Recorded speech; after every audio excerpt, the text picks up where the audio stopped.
हम कुसुम झा एकटा कार्तिक मास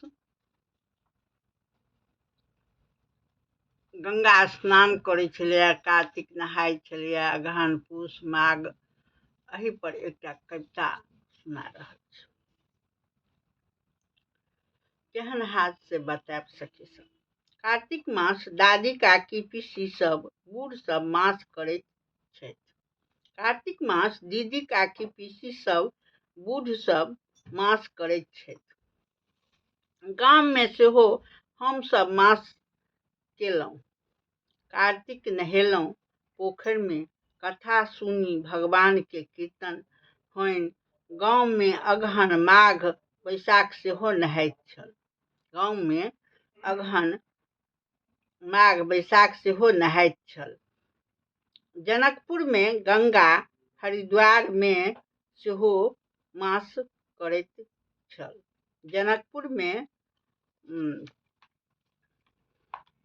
गंगा में, हरिद्वार में सेहो मास सब करैत छल।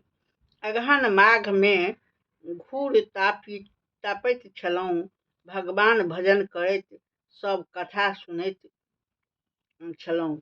आब तऽ गाँव में पोखरि में केओ नहीं नहाइत। आब तऽ गाँव में पोखरि में केओ नहीं नहाइत अछि, सब कल पर। तैं कार्तिक नहीं नहाइत अछि जादे लोक।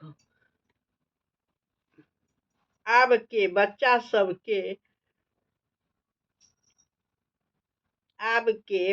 सबके लेल सेहो नहीं हेलऽ सेहो नहीं अबैत अछि। आब के बच्चा सबके हेलऽ सेहो नहीं अबैत अछि, पोखरि में नहीं नहाइत अछि।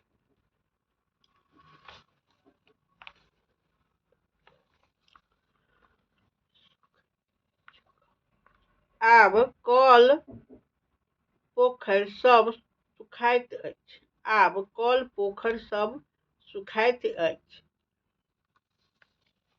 बारिश सेहो कम होइत अछि। आब कल पोखरि सेहो सुखाइत अछि। कार्तिक मास आब लोक बहुत कम नहाइत छथि। कार्तिक मास आब बहुत कम लोक नहाइत छथि। केहन लागल से कहू।